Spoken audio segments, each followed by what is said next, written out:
आप देख रहे हैं फास्ट पकवान, जहां पे आपको मिलती हैं बहुत ही इजी एंड टेस्टी रेसिपीज़।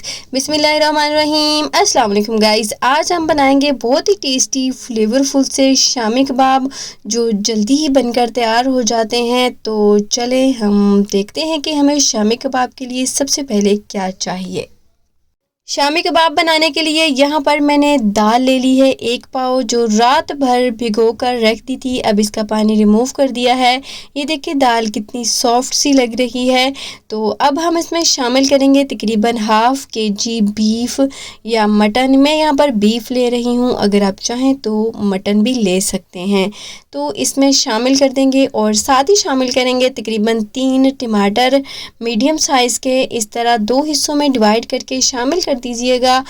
3 से 4 हरी मिर्चें शामिल कर देंगे और 2 मीडियम साइज़ के प्याज थे जिनको मैंने इस तरह रफली काट लिया है, शामिल कर देंगे। और साथ ही शामिल करेंगे कुछ स्पाइसेस। तो यहाँ पर 1 टीस्पून भुना कुटा ज़ीरा शामिल कर देंगे, 1 टेबलस्पून भुना कुटा धनिया शामिल कर देंगे, हाफ़ टी स्पून कुटी हुई लाल मिर्च शामिल करेंगे और हाफ़ टी स्पून हल्दी शामिल कर देंगे और तकरीबन हाफ़ टी स्पून काला नमक और अजवाइन पीसी हुई शामिल कर देंगे और तकरीबन 1 टेबलस्पून डालेंगे इसमें गरम मसाला और हाफ़ टी स्पून इसमें नमक शामिल कर देंगे और 1 टेबलस्पून इसमें कुटा हुआ अदरक शामिल करेंगे और तकरीबन 12 क्लोव्स लहसुन के शामिल करेंगे। 2 टेबलस्पून दही शामिल करेंगे और 1 गिलास इसमें पानी शामिल करेंगे। मैं इसको कुकर में डालकर बॉईल करूँगी 2 सीटी आने पर। अगर आप इसको पतीले में बॉईल कर रहे हैं तो आपने दही शामिल नहीं करना, पानी और शामिल कर लीजिएगा क्योंकि पतीले में पानी ज़्यादा जाता है। तो यहाँ पर मैंने जब 2 सीटी आने पर अच्छे तरीके से सब कुछ बॉयल हो गया था और चॉपर से मैंने इसको निकाल लिया है। अगर आपको रेशेदार कबाब चाहिए तो आपने आलू मैशर से इसको मैश कर लेना है या फिर स्पैचुला की मदद से भी गर्मा गर्म मैश हो जाता है। तो ये देखें मैंने बिल्कुल इसको इस तरह बारीक सा पीस लिया है। चॉपर में इसको घुमा लिया था 2 से 3 मिनट और अब हाथों को अच्छे से ऑयल से ग्रीस करेंगे और थोड़ा थोड़ा ये मटेरियल लेते हुए इस तरह पेड़े की तरह पहले बनाएंगे, फिर ऊपर से इस तरह प्रेस करते हुए कबाब की शेप दे लेंगे। आप अपनी चॉइस के अकॉर्डिंग जितना बड़ा चाहे कबाब बना सकते हैं, जितना छोटा बनाना चाहें, लेकिन मैं थोड़े से बड़े साइज़ में ये कबाब बनाकर तैयार करूँगी, थोड़े से मोटे थिकनेस वाले बनाऊँगी। तो आपको जैसे पसंद हो आप वैसे बना सकते हैं। इसके साथ ही गाइस अगर आप मेरे चैनल पर न्यू हैं तो प्लीज़ सब्सक्राइब कर लें और बेल आइकन पर भी क्लिक कर लें ताकि मेरी आने वाली वीडियो सबसे पहले आपको फ्री में देखने को मिले और अपने फैमिली और फ्रेंड्स के साथ ज़रूर शेयर कीजिएगा। नाउ गाइस यहाँ पर मैं दूसरा कबाब बना रही हूँ, एक मैंने बनाकर रेडी कर लिया है।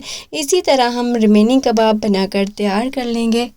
तो ये देखिए गाइस मैंने रिमेनिंग कबाब बनाकर तैयार कर लिए हैं, जितने डिश में पूरे आए हैं। अभी भी इसमें इसका मटेरियल बचा हुआ है तो इसको बाद में बनाएंगे। तो यहाँ पर मैंने 2 अंडे ले लिए हैं एक बाउल के अंदर और एक कांटे की मदद से इसको अच्छे तरीके से फेंट लेना है, अच्छे तरीके से बीट कर लेना है। और यहाँ पर मैंने एक तवा ले लिया है, तवे के ऊपर 1 टेबलस्पून घी या ऑयल ड्रिजल कर देंगे और अच्छे तरीके से इसको स्प्रेड कर देंगे किसी स्पैचुला की मदद से या फिर ऐसे ही। तो यहाँ पर अंडे वाला बैटर ले लिया है, कबाब इसमें डिप करेंगे और इसको हल्का सा हिलाएंगे, अच्छे से कोट हो जाएगा और एक फोक की मदद से इसको हम उठा के तवे पे रखेंगे। तवे के नीचे अभी लो फ्लेम है। तो बस इसी तरह सारे कबाब हम इस तरह अंडे में डिप करते हुए ईजीली फोक की मदद से रख देंगे, हाथ भी गंदे नहीं होंगे। लो फ्लेम पर हम इसको फ्राई करेंगे, 3 से 4 मिनट लगे हैं एक साइड पर और दूसरी साइड से भी हम अच्छे तरीके से इसको फ्राई कर लेंगे। कबाब अंदर तक पके हुए हैं लेकिन हमने इसको खूबसूरत सा कलर देना है। तो अब हम इसको निकाल लेंगे। तो ये देखें कितने ज़बरदस्त से ये शामी कबाब बनकर तैयार हुए हैं।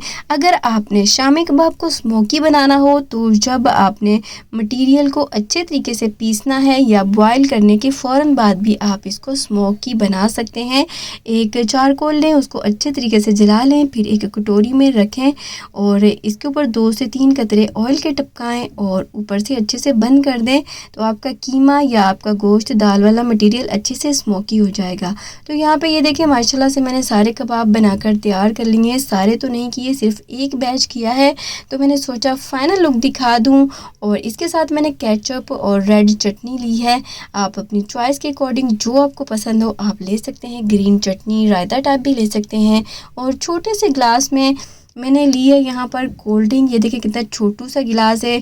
तो ये देखें कितने माशाल्लाह से सॉफ्ट यमी ये कबाब बनकर तैयार हुए हैं।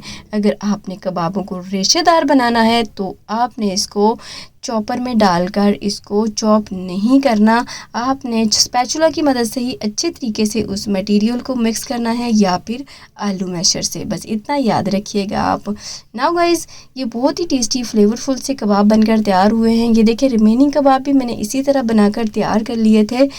एक बहुत ही इम्पॉर्टेंट बात गाइस, आप जल्दी से बता दें आप कहाँ कहाँ से मेरी वीडियो को वॉच कर रहे होते हैं, और ये मुझे जानकर अच्छा लगेगा कि आप कहाँ कहाँ से मेरी वीडियो को वॉच कर रहे होते हैं। और एक लाइक कर दें। अगर आपने चैनल को सब्सक्राइब नहीं किया तो प्लीज़ सब्सक्राइब भी कर दें। तो गाइस, इस रेसिपी को ट्राई करें तो अपना फीडबैक ज़रूर दीजिएगा। तो ये देखें गाइस, जो अंडा बच गया था उसको भी मैंने एंड में फ्राई कर लिया था। So guys, if you like this video, please like, share and subscribe, and also click the bell icon for more videos. Bye guys.